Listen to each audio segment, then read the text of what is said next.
Il était 3h47 du matin. Je le sais parce que je fixais le plafond de ma chambre depuis 1 heure, les yeux grands ouverts dans le noir, à regarder les chiffres rouges de mon réveil défiler minute après minute. La basse faisait vibrer le mur contre lequel mon lit était appuyé. Pas juste le son, non, la vibration physique. Je sentais les pulsations dans ma cage thoracique, comme si quelqu'un avait installé un cœur géant de l'autre côté de la cloison et qu'il battait au rythme d'une musique techno que je n'avais pas choisie.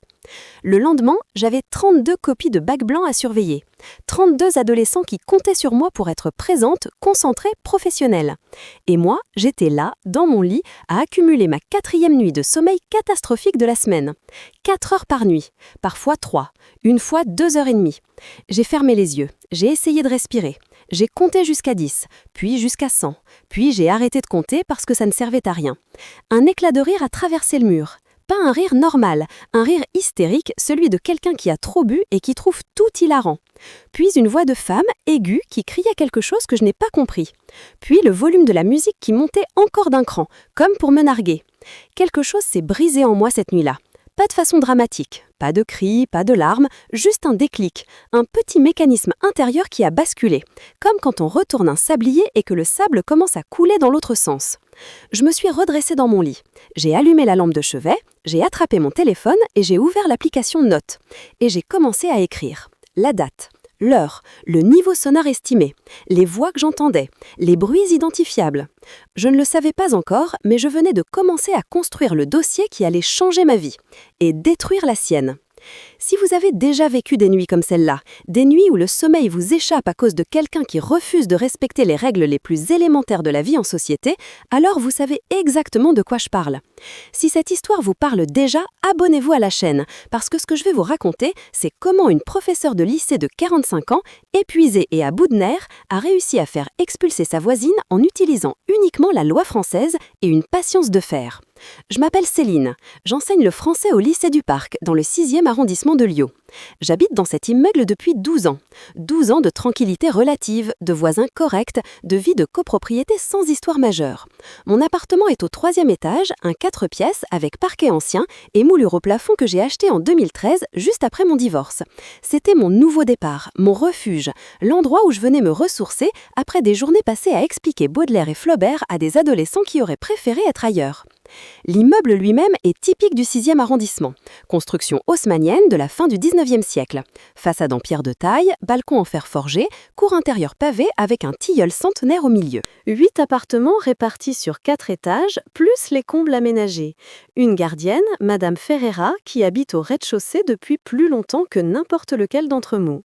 Une copropriété bien gérée, des charges raisonnables, des assemblées générales qui se passent dans le calme. Pendant 12 ans, mes voisins ont été des gens ordinaires. Le couple de retraités du 2e, les Moreau, qui partaient en Bretagne chaque été. La famille avec 2 enfants du 4e, les petits, dont j'entendais parfois les pas au-dessus de ma tête mais jamais après 21h. Le jeune avocat du 1er, Monsieur Garnier, toujours poli, toujours discret, qui travaillait tellement qu'on le voyait à peine. Et puis, en janvier de l'année dernière, l'appartement mitoyen au mien s'est libéré. Les anciens occupants, un couple de septuagénaires adorables, avaient décidé de partir en maison de retraite. Leur fils a mis l'appartement en location. Et c'est là que tout a commencé. Elle s'appelait Dubois, Madame Dubois. Enfin, mademoiselle, comme elle tenait à le préciser. 34 ans, cheveux blonds décolorés, maquillage toujours impeccable, même pour descendre chercher son courrier. Elle travaillait dans ce qu'elle appelait l'événementiel. J'ai mis quelques semaines à comprendre que cela signifiait qu'elle organisait des soirées pour des entreprises, quand elle avait des contrats, ce qui n'arrivait pas très souvent. La première fois que je l'ai croisée dans l'escalier, elle m'a souri. Un sourire commercial, celui qu'on apprend dans les écoles de commerce ou dans les formations de vente. « Bonjour, je suis votre nouvelle voisine, enchantée !» J'ai répondu poliment. « Bienvenue dans l'immeuble, n'hésitez pas si vous avez besoin de quoi que ce soit. » Les phrases habituelles, la politesse de façade qui régit la vie en copropriété. Je n'avais aucune raison de me méfier. Aucune. La première fête a eu lieu fin janvier, un vendredi soir. J'ai entendu de la musique vers 22h, des voix, des rires, rien d'anormal, tout le monde reçoit des amis de temps en temps. J'ai mis mes bouchons d'oreille, ceux que j'utilise quand je corrige des copies et que j'ai besoin de concentration, et je me suis endormie sans trop de difficultés. Le lendemain matin, j'ai trouvé 3 mégots de cigarettes sur mon paillasson. Quelqu'un avait dû se tromper de porte en sortant fumer sur le palier. Désagréable, mais pas dramatique. J'ai ramassé, j'ai jeté, j'ai oublié. La deuxième fête a eu lieu 2 semaines plus tard. Cette fois, le volume était plus élevé, beaucoup plus élevé.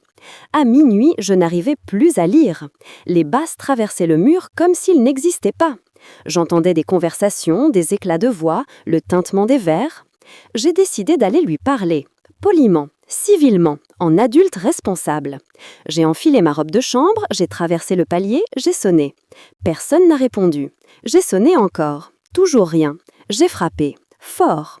Au bout de 2 minutes, la porte s'est ouverte. Elle était là, un verre de vin à la main, les yeux brillants, visiblement déjà bien entamés. Derrière elle, j'apercevais une dizaine de personnes entassées dans son salon, des guirlandes lumineuses accrochées au mur, une table couverte de bouteilles. « Bonsoir », j'ai dit, « je suis votre voisine, juste à côté. » Est-ce que ce serait possible de baisser un peu le volume de la musique? J'ai cours demain matin et j'aimerais pouvoir dormir. Elle m'a regardée, de haut en bas, avec ce mélange de mépris et d'incompréhension que je n'oublierai jamais. « Mais c'est vendredi soir », elle a répondu. « Vivez un peu. » Et elle m'a claqué la porte au nez. Je suis restée là, sur le palier, pendant peut-être 30 secondes, pétrifiée. Personne ne m'avait jamais parlé comme ça. Personne ne m'avait jamais claqué une porte au visage.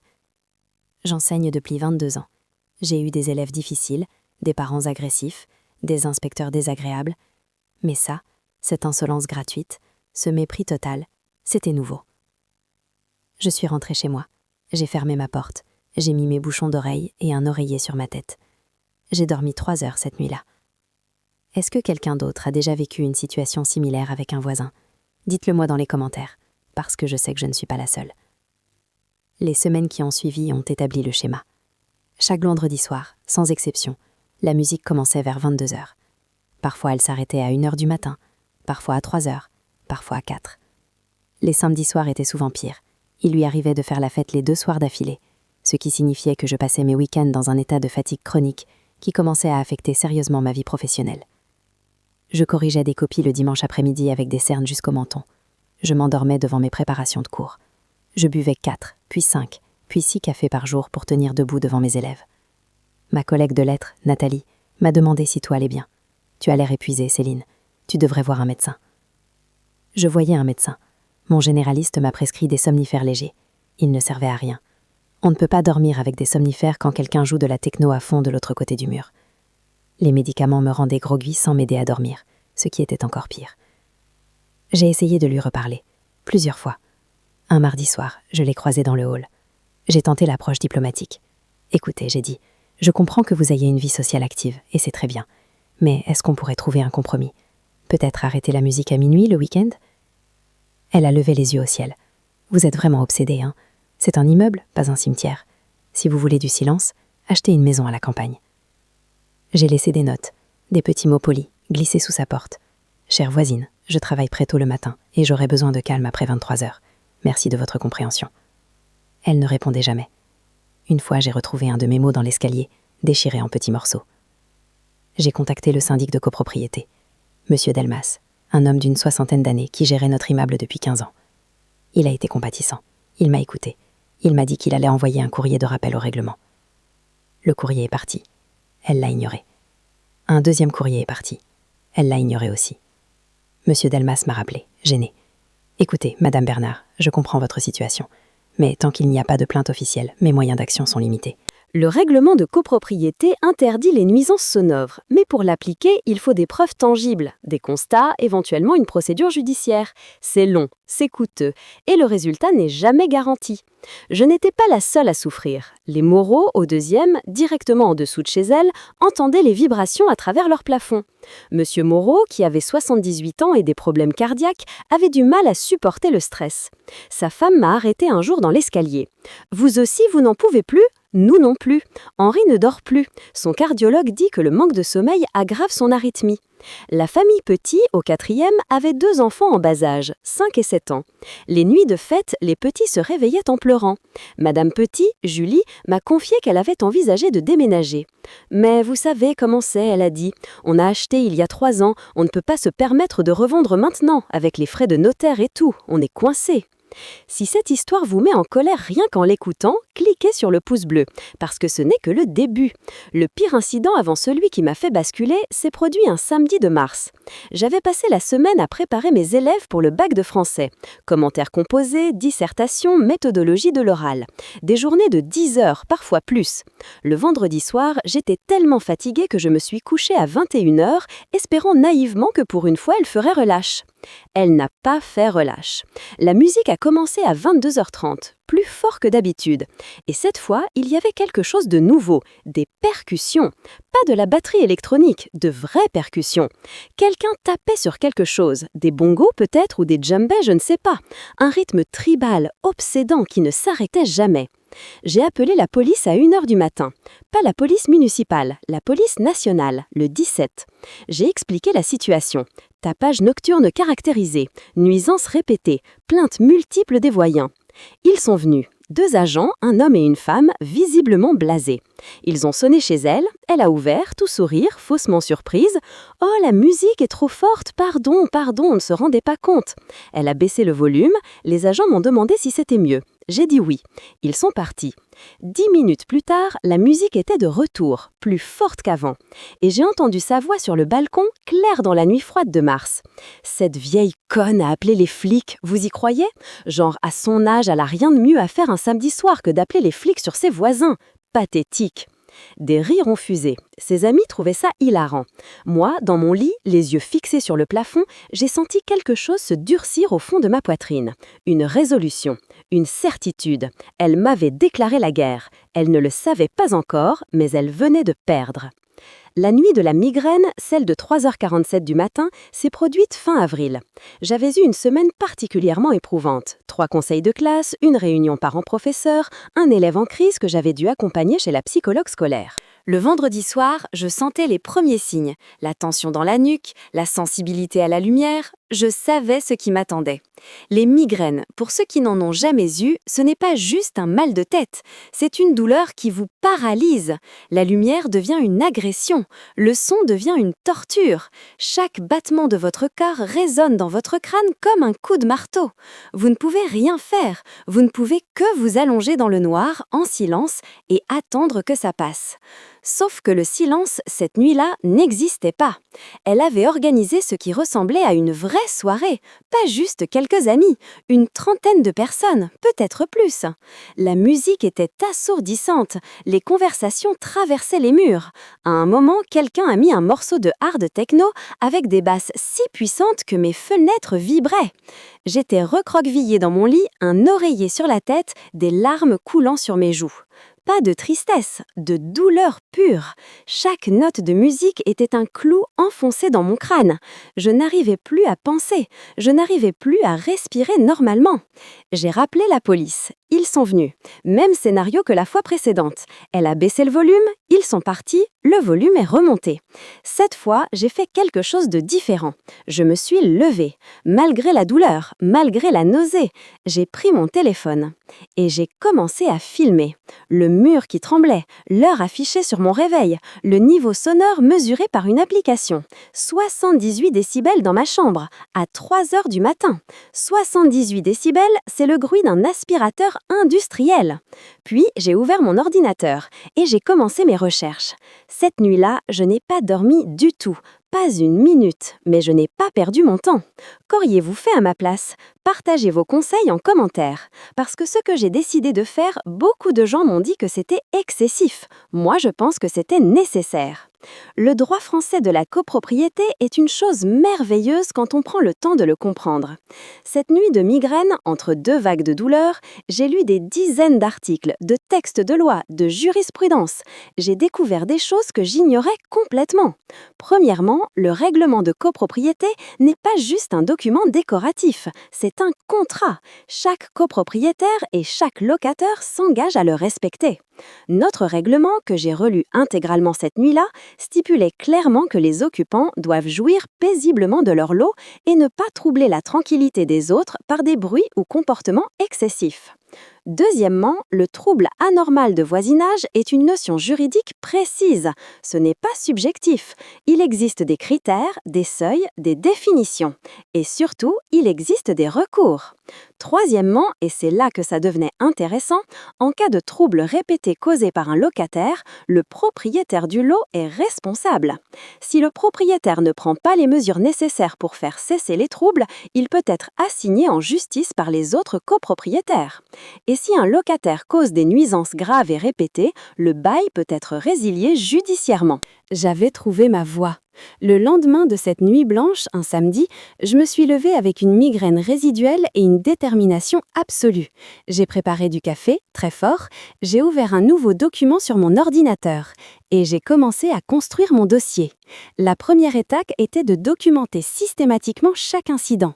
J'ai créé un tableau avec des colonnes pour la date, l'heure de début, l'heure de fin, le type de nuisance, le niveau sonore mesuré et les éventuels témoins. J'ai téléchargé une application de mesure de décibels certifiée, celle que les professionnels utilisent. J'ai acheté un petit enregistreur audio de qualité. Le week-end suivant, quand la fête a commencé, j'étais prête. À 23h, j'ai commencé à enregistrer. Le son de la musique à travers le mur, les conversations audibles, les éclats de rire. J'ai filmé mon plafond qui tremblait, l'eau qui ondulait dans un verre posé sur ma table de nuit. J'ai pris des captures d'écran de l'application de décibels toutes les 15 minutes avec l'horodatage visible. À 1h du matin, j'ai appelé la police. Cette fois, pas pour qu'ils règlent le problème, pour avoir un procès-verbal, une trace officielle. L'agent qui a pris ma plainte a semblé surpris par mon calme, par ma précision. J'ai donné les heures exactes, les niveaux sonores, les témoignages des voisins que j'avais déjà recueillis. Il a tout noté. La semaine suivante, j'ai frappé aux portes. Les moraux ont été les premiers. Je les ai trouvés dans leur salon, épuisés, résignés. Henri avait les traits tirés. Son pacemaker avait des ratés, m'a expliqué Françoise. Le cardiologue pense que c'est le stress. On a envisagé de partir, mais là, notre âge, où voulez-vous qu'on aille ? Je leur ai expliqué mon plan, la documentation systématique, le recours juridique, l'action collective. Leurs yeux se sont allumés. Vous pensez vraiment que c'est possible ? Vous pensez qu'on peut la faire partir ? J'ai sorti mon dossier, celui que j'avais commencé à constituer. Je leur ai montré les textes de loi, les jurisprudences, les procédures. J'ai vu l'espoir renaître sur leur visage fatigué. Ils ont signé. Une attestation sur l'honneur décrivant les nuisances qu'ils subissaient, avec des dates précises, des heures, des descriptions détaillées. J'avais préparé un modèle. Ils n'ont eu qu'à compléter avec leurs propres observations. Les petites ont signé aussi. Julie m'a donné une liste de toutes les nuits où ses enfants avaient été réveillés en pleurs, 15 dates en 3 mois. Elle avait tout noté dans l'agenda familial accroché dans leur cuisine. Mon mari voulait aller lui parler, elle m'a dit. Vraiment, lui parler, vous voyez ce que je veux dire. Je l'en ai empêché. Mais si votre méthode marche, Céline, on vous devra une fière chandelle. Monsieur Garnier, l'avocat du premier, a été particulièrement utile. Quand je lui ai exposé ma stratégie, il a hoché la tête. C'est la bonne approche, il m'a dit. Propre, légale, documentée. Et si vous voulez, je peux vous recommander un confrère spécialisé en droit immobilier. Il est excellent. Même Madame Ferreira, la gardienne, a accepté de témoigner. Elle avait vu les fêtards entrer et sortir à des heures impossibles. Elle avait ramassé des bouteilles cassées dans la cour. Elle avait nettoyé des vomissures dans l'escalier. Tout cela était consigné dans un petit carnet qu'elle tenait depuis des années. En un mois, j'avais 12 attestations signées, 12 témoignages concordants, une chronologie précise des incidents, des enregistrements audio, des vidéos, des mesures de décibels, des procès-verbaux de police. À tous ceux qui vivent actuellement des problèmes de voisinage, vous n'êtes pas seuls. Et surtout, vous n'êtes pas impuissants. La loi est de votre côté si vous savez comment l'utiliser. L'avocat recommandé par M. Garnier s'appelait Maître Lefebvre. Son cabinet était situé dans le 2e arrondissement, dans un immeuble ancien donnant sur la place des Jacobins. Quand je suis entrée dans son bureau avec mes classeurs pleins de documents, il m'a regardée avec un mélange de curiosité et de respect. « Vous avez fait un travail remarquable, Madame Bernard », il m'a dit après avoir feuilleté mes dossiers pendant 20 minutes. C'est exactement ce dont j'ai besoin pour construire un dossier solide. La plupart des gens qui viennent me voir avec ce type de problème n'ont que leurs paroles. Vous avez des preuves. Il m'a expliqué la procédure. La première étape étape serait d'envoyer une mise en demeure au propriétaire de l'appartement. Une lettre recommandée avec accusé de réception, rédigée dans les formes, lui enjoignant de faire cesser les troubles causés par sa locataire sous peine de poursuite judiciaire. Il aurait 1 mois pour réagir. Si le propriétaire ne faisait rien, nous passerions à l'étape suivante. Une assignation en référé devant le tribunal judiciaire de Lyon. Et en parallèle, une demande de résiliation judiciaire du bail pour manquement grave aux obligations du locataire. C'est un processus qui peut être long, m'a prévenu Maître Lefebvre. Plusieurs mois, peut-être 1 an. Elle va se défendre, elle va contester. Mais avec ce que vous avez rassemblé, je suis confiant. Le coût était significatif. Les honoraires de l'avocat, les frais de procédure, les éventuels constats d'huissier. J'ai calculé mentalement. C'était l'équivalent de mes vacances d'été. C'était une partie de mes économies. Mais qu'est-ce que valaient mes vacances si je n'avais plus la force de les apprécier? Qu'est-ce que valaient mes économies si ma santé se détériorait? J'ai signé le contrat d'engagement.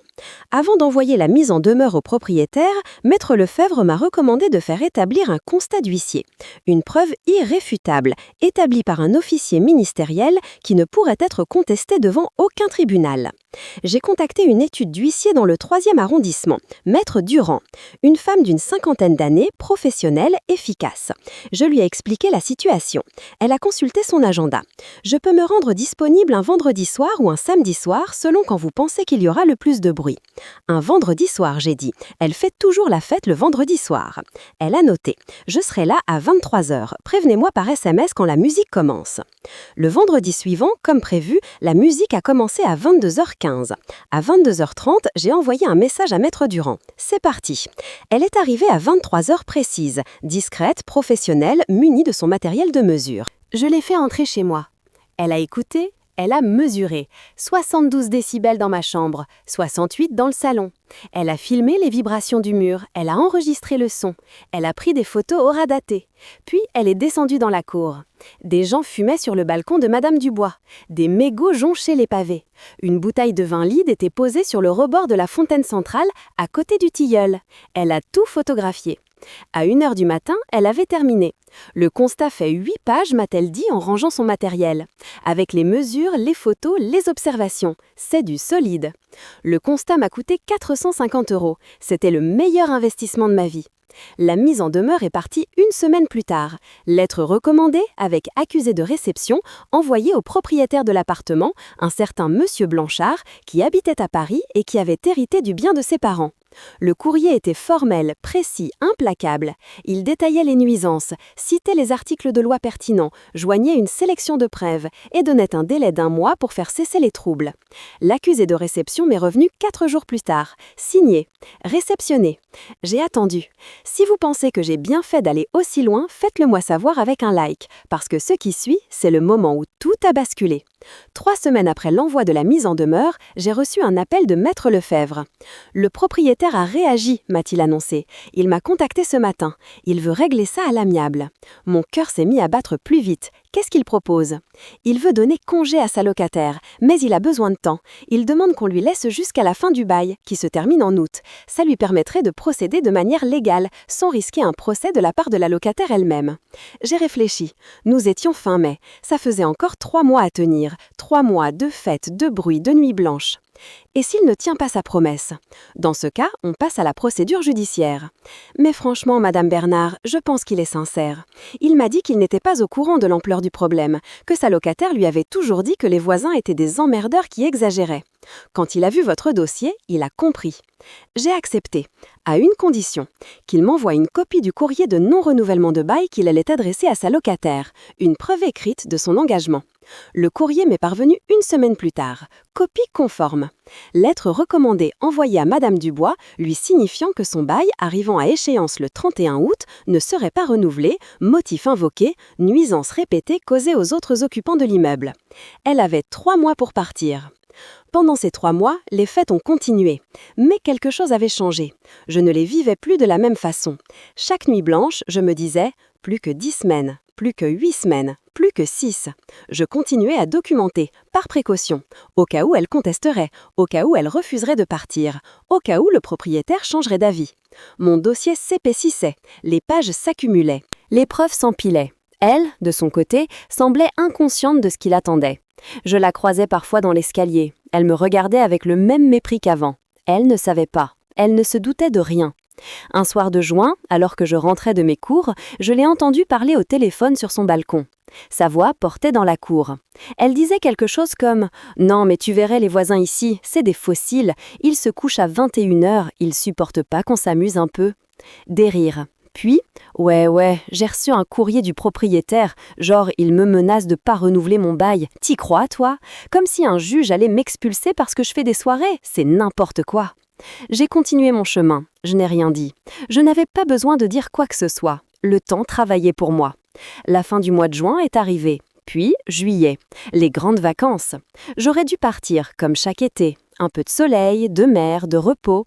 Mais je n'ai pas bougé, je voulais être là. Je voulais voir.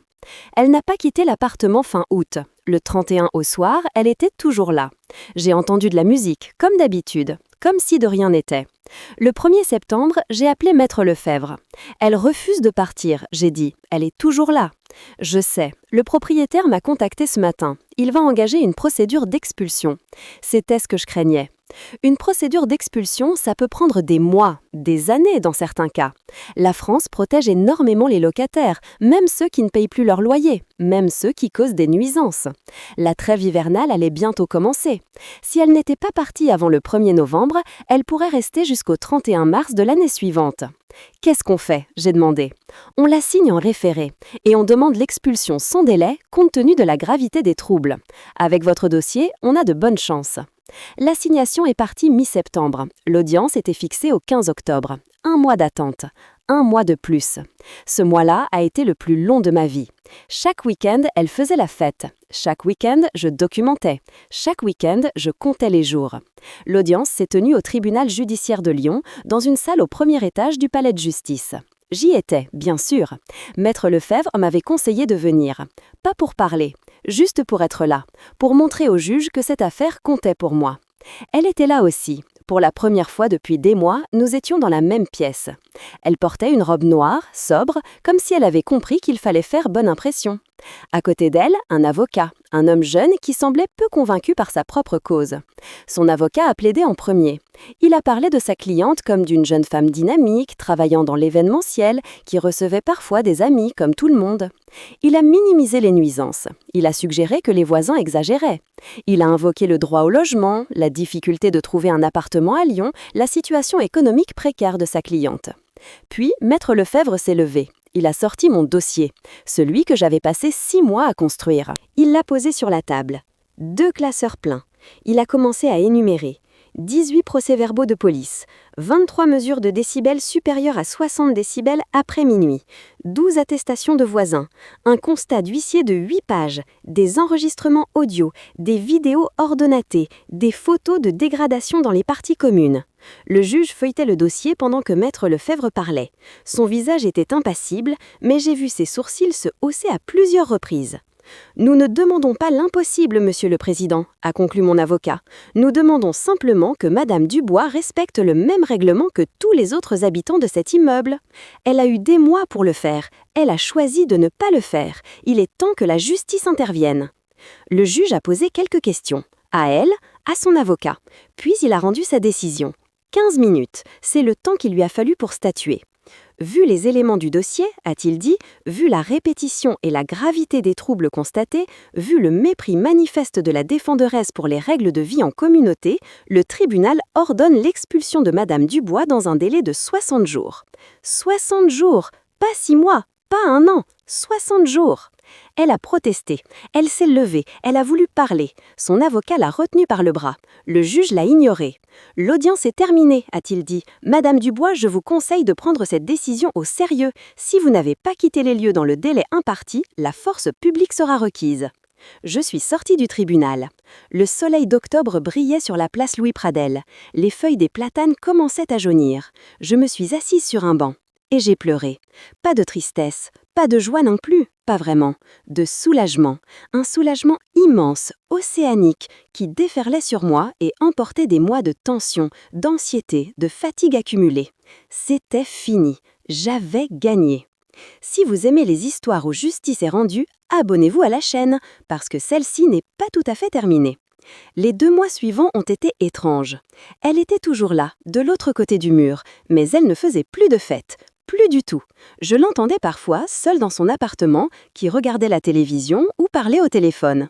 Mais jamais de musique après 22 heures, jamais de groupe d'amis, jamais de bruit. Trop peu, trop tard. Je l'ai croisée une fois dans l'escalier pendant cette période. Elle m'a regardée avec une haine pure. « Tu es contente de toi », elle a dit. « Tu as ruiné ma vie ».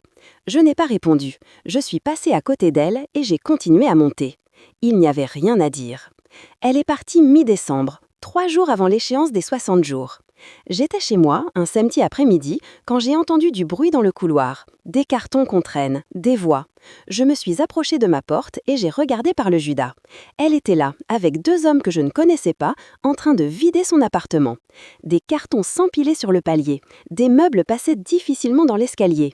Elle donnait des ordres, le visage fermé, les yeux rougis. À un moment, elle s'est tournée vers ma porte, directement vers le Judas, comme si elle savait que je regardais. Elle a levé le majeur. Puis elle est partie. Je ne l'ai jamais revue. Le nouvel occupant est arrivé en février. Une femme d'une 60aine d'années, ancienne infirmière, veuve depuis 2 ans. Elle s'appelle Marie-Claire. La première fois que je l'ai rencontrée, elle m'a apporté une tarte aux pommes. Pour faire connaissance, elle a dit avec un sourire timide. Nous avons pris le thé ensemble. Elle m'a parlé de sa vie, de ses enfants qui habitaient loin, de ses petits-enfants qu'elle voyait pendant les vacances.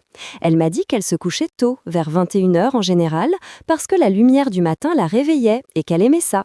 Je me suis mise à pleurer. Elle m'a regardée sans comprendre. « Qu'est-ce qu'il y a ? J'ai dit quelque chose de mal ?»« Non, j'ai répondu en essuyant mes larmes. Non, vous n'avez rien dit de mal, au contraire. » Aujourd'hui, cela fait 1 an que Marie-Claire est ma voisine. 1 an de nuit complète. 1 an de week-end paisible. 1 an de vie normale. Mes migraines ont presque disparu. J'en ai eu 2 depuis son arrivée. 2 en 1 an, contre 1 par semaine pendant l'année précédente. Mon médecin pense que c'était le stress et le manque de sommeil qui les déclenchaient. Je pense qu'il a raison. Je dors 8 heures par nuit maintenant, parfois 9 le week-end. Je me réveille reposée, l'esprit clair, prête à affronter mes journées. Mes élèves disent que je suis de meilleure humeur. Ma collègue Nathalie dit que j'ai l'air 10 ans plus jeune. Les moraux se portent mieux aussi.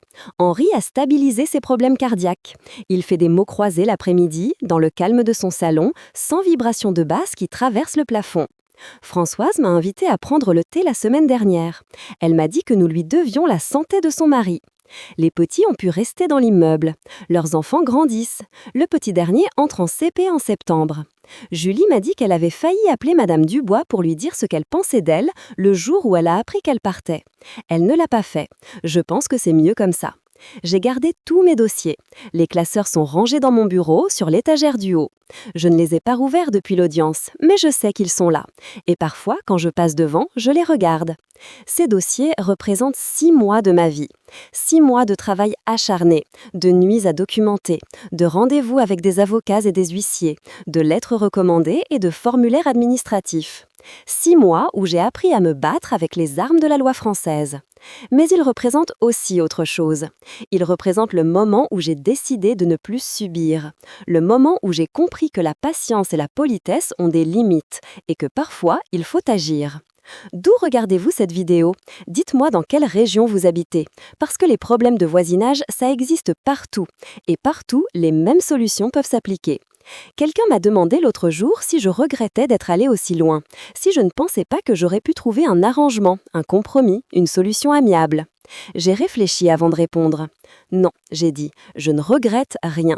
Parce que j'ai essayé le dialogue, j'ai essayé les notes polies, j'ai essayé les plaintes au syndic, j'ai essayé la médiation, j'ai essayé tout ce qu'une personne raisonnable est censée essayer avant de passer à la confrontation. Rien n'a marché. Rien ne pouvait marcher avec quelqu'un qui vous traite de vieille conne parce que vous voulez dormir la nuit. La seule chose qui a fonctionné, c'est la force de la loi. La seule chose qu'elle a comprise, c'est le jugement d'expulsion. Ce n'est pas ma faute, c'est la sienne. J'ai appris quelque chose pendant cette année de bataille. J'ai appris que les systèmes administratifs français, aussi lourds et lents qu'ils puissent paraître, fonctionnent. Ils sont là pour protéger les citoyens. Ils sont là pour faire respecter les règles. Il faut juste savoir comment les utiliser. J'ai appris aussi que la solidarité existe, que des voisins peuvent s'unir face à une menace commune, que 12 signatures sur des attestations pèsent plus lourd qu'une seule plainte. Et j'ai appris, surtout, que la vengeance n'a pas besoin d'être spectaculaire pour être satisfaisante. Pas de cris, pas de violence, pas de gestes dramatiques, juste des dossiers bien rangés, des lettres bien rédigées, des procédures bien suivies. Et au bout du compte, le silence. Le beau silence, celui dans lequel je m'endors maintenant chaque soir dans mon appartement du 6e arrondissement de Lyon. Vous avez votre propre histoire de voisin cauchemardesque? Racontez-la dans les commentaires. Je lis tous les messages et je sais que certains d'entre vous vivent des situations similaires. Vous n'êtes pas seul. Et si mon histoire peut vous inspirer à agir, à documenter, à vous battre avec les armes de la loi, alors elle aura servi à quelque chose. Avant de terminer, je voudrais dire un dernier mot. À tous ceux qui pensent que le bruit n'est pas si grave, que les voisins devraient être plus tolérants, que faire la fête est un droit fondamental. Oui, faire la fête est un droit, mais dormir aussi. Et quand votre droit à vous amuser empiète sur mon droit à moi de me reposer, sur mon droit de faire mon travail, sur mon droit de vivre normalement dans mon propre appartement que j'ai payé avec mes économies, alors ce n'est plus une question de tolérance, c'est une question de respect. Elle ne m'a jamais respectée, elle ne nous a jamais respectés, et elle en a payé le prix. J'espère que là où elle est maintenant, elle a trouvé un endroit où elle peut faire autant de bruit qu'elle veut sans déranger personne. Sincèrement, je ne lui souhaite pas de mal, je lui souhaite juste de ne plus jamais être ma voisine. Si cette histoire vous a plu, si vous voulez en entendre d'autres comme celle-ci, des histoires de gens ordinaires qui se battent et qui gagnent, abonnez-vous à la chaîne et activez la cloche pour ne rien manquer. Et si vous avez votre propre expérience à partager, les commentaires sont ouverts. Merci de m'avoir écouté, prenez soin de vous et surtout, dormez bien. Je sais que moi maintenant, j'y arrive.